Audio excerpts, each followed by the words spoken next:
Ramil Madriaga humarap sa impeachment ni VP Sara. What do you get when you threaten the President, the First Lady, and the House Speaker? Huwag kang mag-alala, ma'am, sa security ko. Kasi may kinausap na ako na tao. Sinabi ko sa kanya, kapag pinatay ako, patayin mo si BBM, si Lisa Araneta, at si Martin Romualdez. No joke. No joke. Nagbilin na ako, ma'am. Pag namatay ako, sabi ko, huwag ka tumigil hanggang hindi mo mapatay sila. And then he said yes. In a fit of rage kasi nakulong yung aide mo. Putang ina ninyong lahat. Martin Romualdez, Lisa Marcos, Bongbong Marcos.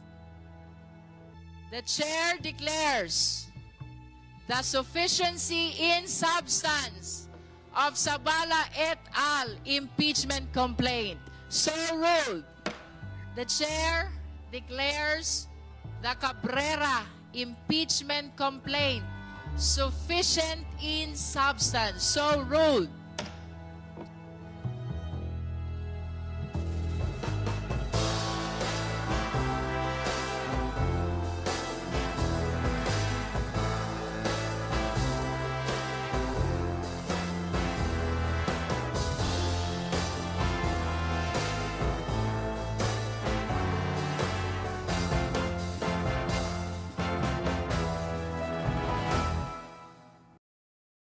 Kicking off the April 14 Committee on Justice hearing sa impeachment trial ni VP Sara Duterte, lumabas na yung self-confessed bagman ng ating VP na si Ramil Madriaga. Having sent that letter and the original affidavit to Congresswoman De Lima, maaari ho ba namin kumpirmahin sa inyo ang inyong pagkapagpadala ng sulat at original na affidavit kay Honorable De Lima? Mr. Madriaga? Magandang tanghali po, Madam Chair, sa lahat. Opo, Madam Chair, kino-confirm ko po. Thank you. Thank you. With that, we direct the committee secretary to receive the copy of the personal letter of Ramil Madriaga to Congresswoman De Lima to form part of the records of the proceeding in this case. We further direct the COMSEC to provide copy of the same to all the members of the Justice Committee, including the ex-officio, including our respondent. Pero sino nga ba si Ramil Madriaga at bakit parang lahat ng tao ay interesado sa kung ano man ang sasabihin niya patungkol sa mga di umano ay ilegal na gawain ng pamilyang Duterte and particularly the VP? Disclaimer, wala pang napapatunayan sa mga sasabihin ko sa ngayon. This video is mostly about everything. Itinatala ko lang yung mga sinabi ni Ramil Madriaga sa kanyang sinumpaang salaysay nang umattend siya sa hearing ng Committee on Justice. Hindi pa siya nakukulong na overturn ng kanyang conviction sa kidnapping noong 1997 by the 2003 Supreme Court, so wala pang convicted na tao dito. Hindi rin substantiated yung mga sinabi niya kay VP Sara. This is exploratory hearing na ginawa ng Committee on Justice at hindi isang trial. Now, lumutang ang pangalan ni Ramil Madriaga nang maglabas siya ng affidavit noong Disyembre linking Duterte sa mga pogo operations, Pharmally scandal at illegal na droga financing her campaign as either President or later on, VP. On November 29, 2025, I executed an affidavit which was subscribed and sworn to before Attorney Cynthia Viñas Pentonal on the same day. In my affidavit, I narrated my involvement with then President Rodrigo Roa Duterte, PRRD, his daughter Sara Duterte, Sara, other members of their family, and their close associates. More specifically, I provided a personal account of the various works I did for the aforementioned individuals, including campaign and organizing activities, intelligence gathering and sabotage, and transportation of large sums of money under the direct instructions of either PRD or Sara. 3. With my consent, my affidavit was submitted and referred to the Office of the Ombudsman through a letter dated December 15, 2025. In her complaint, VP Sara reiterated that she has no personal or professional relationship with me. In fact, prior to the dissemination of the Madriaga affidavit, BP Sara had no recollection of knowing meeting or interacting with me. 6. However, her denial of any affiliation with me is absolutely false. She lied under oath in her perjury complaint against me. Hence, I decided to execute a supplemental affidavit providing further details on the narration I made in my previous affidavit with additional accounts of other orders, tasks, or works given to me by either PRD or Sara or BP Sara. Pero bakit kaya nag-180? Bakit bigla na lang siyang bumaliko at kinalaban ni Madriaga itong si VP Sara kung matagal siyang kakilala nito and even go so far as to say na naging trusted bagman pa niya? Along with allegedly FPRRD saying na take care of VP Sara. 12. Sometimes in 2018, PRRD asked BP Sara, to go to his home in Taal Street, Bangkal, Davao City to discuss upcoming local elections in Davao City where BP Sara was going to run for re-election as mayor. During this meeting, PRRD introduced me to Sara and told me, Ram, ikaw na bahala kay Inday. Since then, I've frequently met and discussed with BP Sara, then Mayor Sara, regarding various matters. However, she gave me strict instructions that all conversations should be done as much as possible by call and minimize text messages. 13. Furthermore, PRD also asked me to profile individuals associated with BP Sara, then again Mayor Sara, because she is his favorite among his children. PRD wanted BP Sara in politics instead of Paulo Duterte Pulong and Sebastian Duterte Baste, who he characterized as baliw and bading, respectively. Simple. Noong 2023 raw, dating decent human being at presidential spokesperson filed a kidnapping case laban kay Madriaga dahil umano sa mga pagkamkam sa lupa ng mga magsasaka. In other words, Villar-style land grabbing para sa pagpapatayo raw ng Pogo Hubs sa Mariveles, Bataan. Kumbaga, as a retaliation sa pagtulong ni Madriaga sa mga farmers, nakukuhanan daw ni Roque ng lupa, nag-file ng kidnapping case si dating presidential spokesperson Harry Roque kay Madriaga. Okay, so nakatanggap nga ho tayo ng sulat galing sa kanya. It's dated November 17. It was coursed through his lawyer. Nagpapatulong siya. Ang sabi niya ay yung sa kaso niya, kinasuhan daw siya ng kidnapping at yun daw ho ay panggigipit lang sa kanya dahil nga daw ay sa kanyang pag-file ng kaso ng land grabbing daw against kay Harry Roque. It's about yung tungkol sa kasi nagpatulong daw sa kanya a group of farmers ng Mariveles, Bataan. Hindi ko actually kabisado yung specifics ng kaso na yan. So it has to do with yung land grabbing nga daw na naapektuhan ng grupo ng mga magsasaka sa Mariveles. At dahil daw doon, binalikan daw siya, kinasuhan daw siya ng kidnapping. So nagpapatulong. And then, nakatanggap ako subsequently ng copy ng kanyang affidavit. Also coursed through the lawyer. The affidavit was executed November 29. Opo. So I went over the affidavit at napaka-seryoso, napakabigat ng kanyang mga kwinikwento doon. So I got curious, I got interested. So pinuntahan ko po siya doon sa BJMP Annex 2, doon sa receiving area na nandun din ang kanyang lawyer, in the presence of his lawyer. Tinanong ko siya about yung affidavit niya, yung mga sinasabi niya doon. Ko sa kanya, nagtanong ako ng mga detalye ng mga sinasabi niya doon. And ang dami actually niyang mga sinasabi. Opo. Nang matatandaan natin na lumayas ng bansa si Harry Roque dahil sa kanyang connection sa isang illegal na Pogo Hub sa Porac, Pampanga over the Lucky South 99 Pogo Hub, which exposed his connection sa dark underbelly ng Pogo operations, including human trafficking among others. Of course, lumayo siya hindi dahil meron siyang kaso, kundi dahil sinampahan siya ng contempt. Ayon kay Madriaga, nadismaya siya sa ginawa ni Harry Roque. Tapos nung kinausap niya si VP Sara para kausapin yung mga farmers, Biglang ayaw harapin raw ni VP Sara ang mga magsasaka nung nalaman niya kung anong kumpanya ang kakalabanin nila. 48. During one of the activities of ISIP in Bataan, I got to know a group of farmers who were asking for assistance because of land grabbing incidents in their area. I tried assisting them and I discovered that the entity behind the land grabbing in First Bataan Maribeles Holdings Corporation. More than a year later, I informed Sara about this concern and she told me to bring the group to one of her residences in Metro Manila located at Serendra Bonifacio Global City, Taguig City. I asked the group of farmers to wait outside of Serendra as I went to talk to Sara. When I mentioned to Sara the First Bataan Maribeles Holdings Corporation is the one involved in the land grabbing incidents, she told me that she cannot do anything and that she will no longer meet with the group of farmers. 77.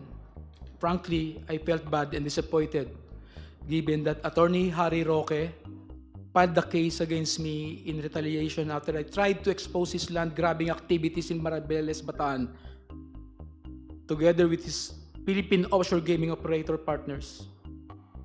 As I previously mentioned, I was merely trying to assist the farmers of the said area who were supposed to be awarded of their certificate of land ownership award by the Department of Agrarian Reform but fell victim to Attorney Harry Roque's activities.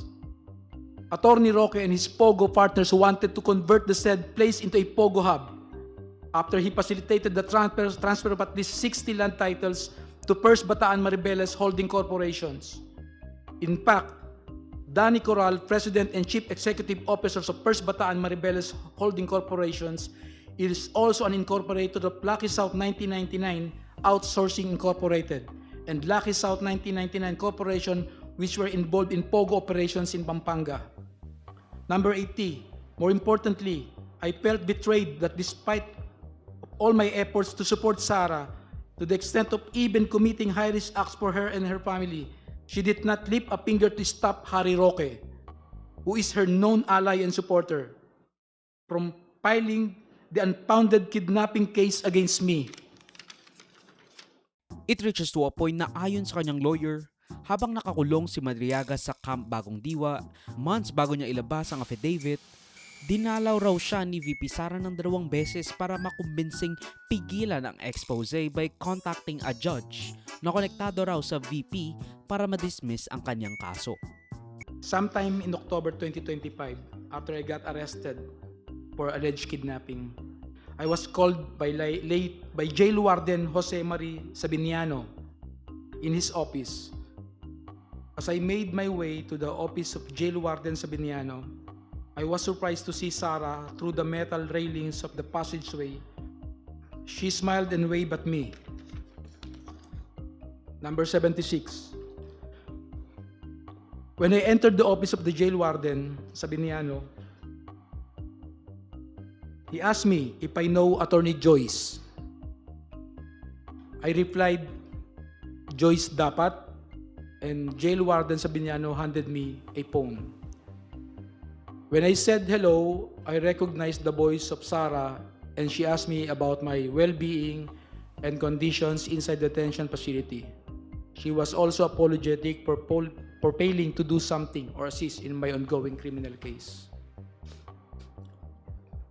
Now, in the Committee on Justice hearing, mangiyak-ngiyak pa nga si Madriaga over the full spiel as he details the supposed term-sharing agreement ni BBM at Sara Duterte para sa 2025. Would you like 47. to say something No, about why you are crying on this part of the affidavit? hindi naman, malungkot lang po. Malungkot. Okay, please proceed.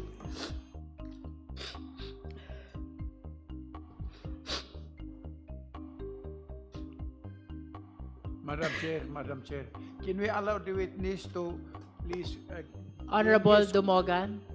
Thank you, Madam Chair. Can we allow the witness to please get his Yes. composure before he will continue? Yes, we are temporarily suspending to give time to Mr. Madriaga to console himself. Sometime in November 2021, PRD mentioned to me that Ferdinand Bongbong Marcos Jr. will run for the president while Sara will serve as his running mate. PRD added that a few months ago, BBM and Senator Amy Marcos visited him to discuss a possible alliance to the 2022 national elections. During this meeting, BBM was able to convince PRD to have Sara as BBM's vice president. However, they also agreed that by 2025, BBM will voluntarily step down to give way for a Sara presidency. Nang hindi matuloy yung kampanya na inumpisahan ni Madriaga na isip o Inday Sara is my president movement at KISLAP o Kislap movement, which apparently was funded by the same illegal drugs and pogo operations. Inday Sara is my president isip at 2022 national elections campaign. 34. In 2020, I was instructed by PRRD and Sara to help form a group to support Sara's candidacy for president in the 2022 national elections. Hence, I helped establish and register a non-profit corporation called Initiative for Social Justice Innovation and Progress, or ISIP Pilipinas, Incorporated. But to us supporters of Sara, ISIP actually stands for Inday Sara is my president. I helped establish ISIP together with some friends of BP Sara and alumni of San Sebastian College of Law, SSC Law, including Assistant Special Prosecutor Ryan Ray Kilala of the Office of the Ombudsman and his wife, Aurea Fortuna Kilala. A screenshot of one of ISIP's video conference meetings where Sara and Attorney Ryan were present is here to attach as Annex B. A photo of Attorney Reynold Monsayac wearing an Inday Sara is my president is here to attach as Annex B-1. 35. I got close with Attorney Ryan, who was previously a professor of Sara and former associate dean of SSC Law. He shared with me that Sara was not particularly good in school, was often struggling with her academics and habitually rude and violent to other students. Hence, Attorney Ryan used his influence in San Sebastian College of Law to ensure that Sara received passing grades despite her poor academic performance. 36. Attorney Ryan and his wife became quite close to me and my family that they agreed to serve as godparents in my son's wedding. A photo of Attorney Ryan and Rhea taken during my son's wedding is here to attach as Annex C. Shortly after we organized ISIP, I was informed by PRRD that funding will be made available for the activities of ISIP through the contribution of his friends and supporters. One of those friends and supporters is Lin Wei Zhong, who was the financial officer of Parmalee Pharmaceuticals.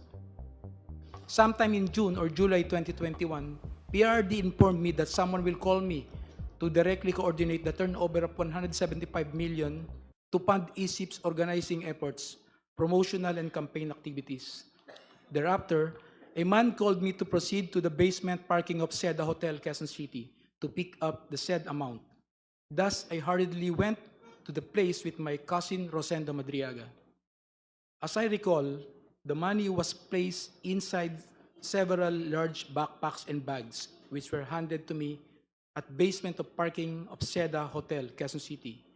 I loaded the same to my white Toyota Land Cruiser. Lin Wei Xiong was present when I received the said amount together with two other individuals. He then asked me where will the money be used. I informed him that this will be used to fund election of Sara, to which he replied, good, good. 40. Nung nagkakutuban na hindi raw tutupad sa usapan si BBM, Digong Duterte apparently had plotted a coup at assassination attempts para malagay si VP Sara sa 2025 as president. That means less than 4 years ang sinerve ng VP, which opens up the possibility at eligibility na makatakbo si Sara sa 2028 presidential campaign tulad ng ginawa ni Gloria noong 2001.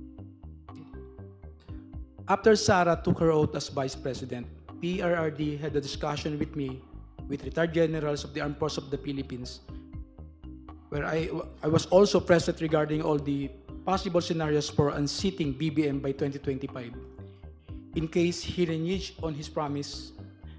The general objective was to ensure that PBBM will only serve less than 4 years of his term as president, so that Sara, upon assumption to the presidency, will still be eligible for the presidency in 2028.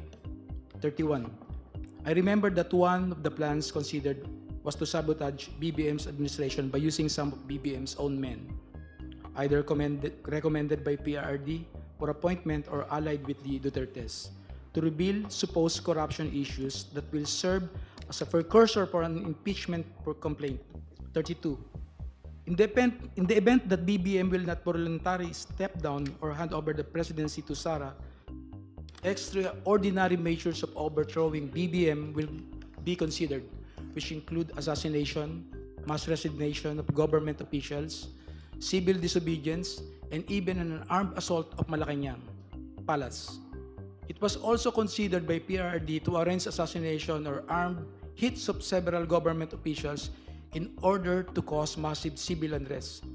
The resulting civil unrest will be used as basis to organize a group of military officers to stage a coup. 33. One of my assignments was to recruit civil groups, schools, clubs, fraternities, criminal groups, and syndicates. Naglabas ng ilang video at screenshots si Madriaga supposedly connecting him to VP Sara and even Presidente Rodrigo Duterte, with Sara calling him Sir Ram. Pwede po paki-rewind po ulit. Paki-rewind po. Ito, ayan o. Ayan, Sir Ram, sino yun? Si VP Sara.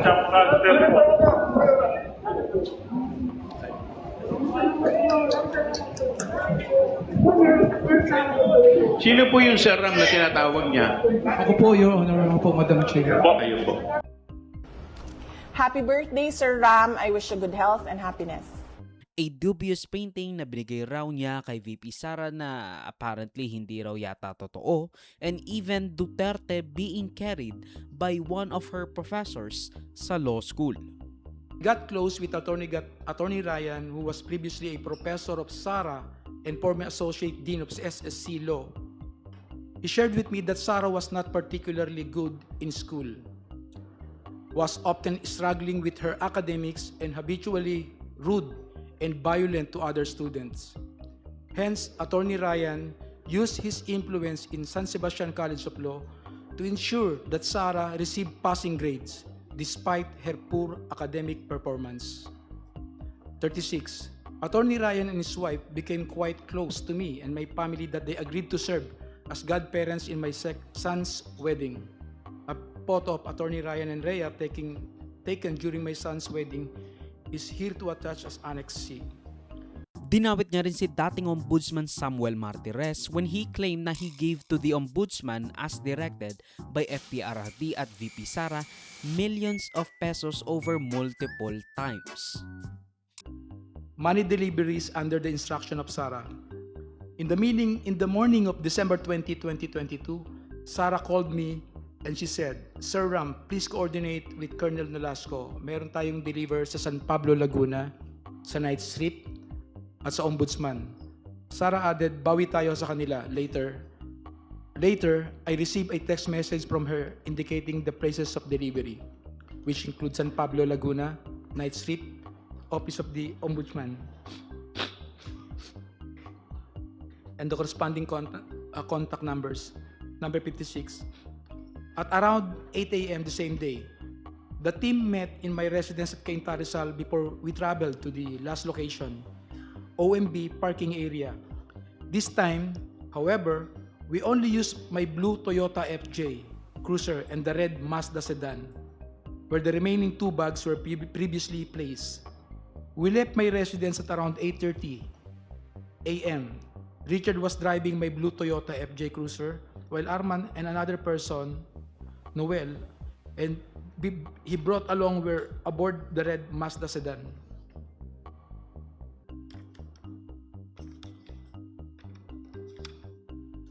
'71. When we arrived, the guard gave a signal directing us to park in a specific area in the Ombudsman parking lot. We proceeded to the specific area and parked red Mazda sedan where the remaining 2 bags of money were placed. we left the keys on top of the left front of the wheel, which is our usual practice when delivering large amounts of money. 72. Previously and upon direct instructions of PRRD, Sarah, I've also delivered money to Ombudsman Samuel Martires or Tony Ryan, which I usually place inside an open trunk of a designated car. Nagsign ng pang waivers si Madriaga allowing the House of Representatives na tignan yung bangko niya as he alleges being used as a dummy account of FPRRD during his stint as president. Dummy accounts and bank transaction of PRD. Despite only earning 100,000 pesos or to 150,000 pesos from my services to PRD, millions of pesos went through bank accounts opened for me by close associates of PRD. I admit that during PRD's term as president, I served as a dummy for the transfer of large amount of money.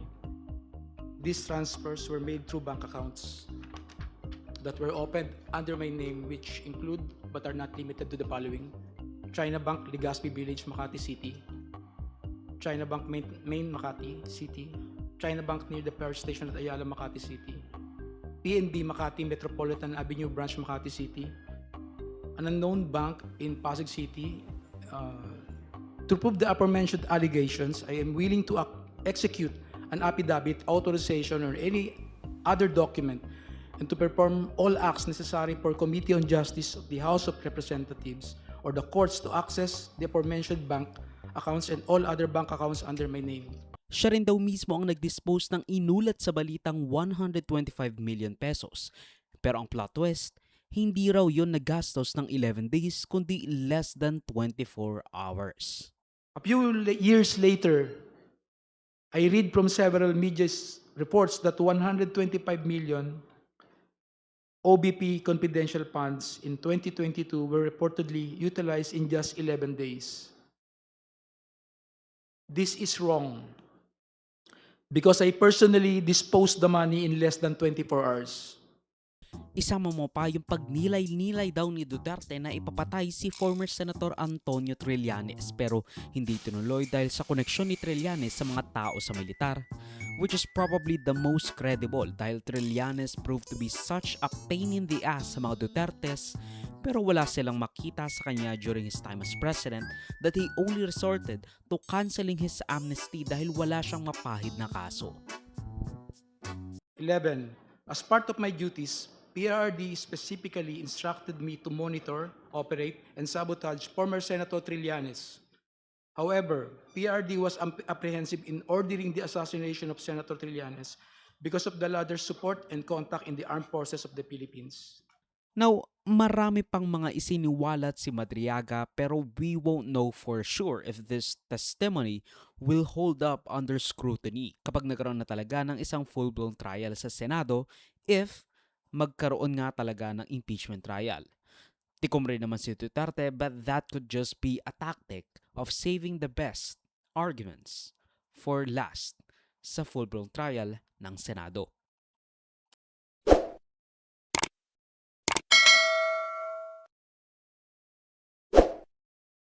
Ang video clip na ito ay galing sa aking series ng News for the Recap. Check the entire videos for the complete weekly news recap and subscribe to the channel to be kept up to date sa mga local at global news na I'll make sure will be interesting to you. Particularly you, whatever your name is. Hindi ko alam, sorry. Salamat sa panonood mga ka-farmy. Like, subscribe, follow me like sa socials and avoid Joseph that will be linked down below. So, susunod of course. Paalam.